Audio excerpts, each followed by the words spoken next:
समीरजी, आता मुणगेकर सर काय म्हणाले तुम्ही नीट ऐकला असेल.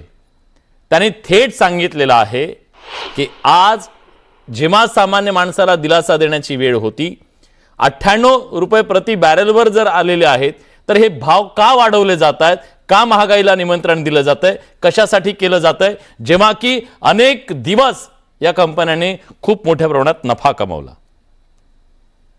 विलासजी बघा, मी मुणगेकर सरांना ऐकलं, पण त्यांनी सगळे जे फॅक्ट्स आहेत ते चुकीचे सांगितले. तुम्ही म्हणजे त्यांची सिनियरिटी समजून सुद्धा मी ती म्हणजे असं म्हणू इच्छितो की त्यांनी बरेच फॅक्ट सगळ्यातले चुकीचे सांगितले.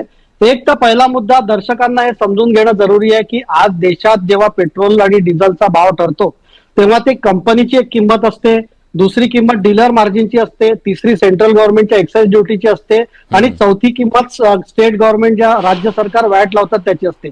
आज जर समजा 100 रुपये जर किंमत असेल पेट्रोल डिझेलची, तर त्याच्यात 50 ते 55 रुपये ऑइल कंपन्यांकडे जातात, 3 ते 4 रुपये या डिझेल ज्या कंपन्या म्हणजे डीलर्स असतात त्यांच्याकडे जातात, 10 ते 15 रुपये केंद्र सरकारकडे जातात आणि 25 ते 30 रुपये म्हणजे राज्याच्या वॅट राज्य सरकारकडे जायला लागले की आधीपासून ही पॉलिसी आधीपासून जातात. मग काय झालं? मी तुम्हाला गणित का सांगताय नाही तर ऐकून नाही मी गणित त्याच्यासाठी सांगतो की मुणगेकर सर जे म्हणतात आहे ते काँग्रेसचे समर्थक राहिले, काँग्रेसच्या रेजिम मध्ये त्यांनी काम केलंय. मला त्यांना एक राजकारण सोडा, त्यांचं म्हणणं आहे कंपन्यांनी प्रॉफिट कमवलं, मग आज ते त्याचं उत्तर देतो ना. प्लीज त्याचंच उत्तर देतोय.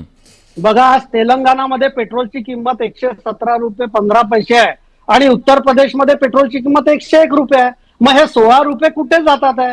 हे तर राज्य सरकारच्या वॅट मध्ये जातात आहे ना. म्हणजे पूर्ण केंद्र सरकारवर जर तुम्ही खापर फोडायचा प्रयत्न कराल तर हे पूर्ण चुकीचं आहे. दुसरी गोष्ट, त्यांनी महाराष्ट्रामध्ये तुमचं सरकार आहे ना सर.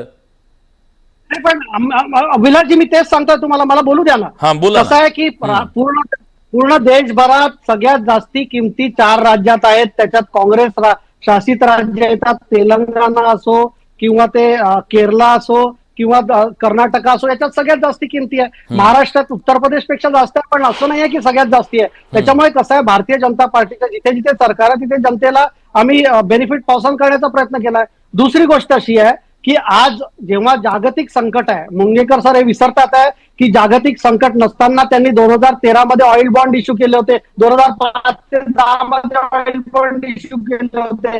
ते का बरं केलं? तेव्हा तर कोणतं जागतिक संकट नव्हतं.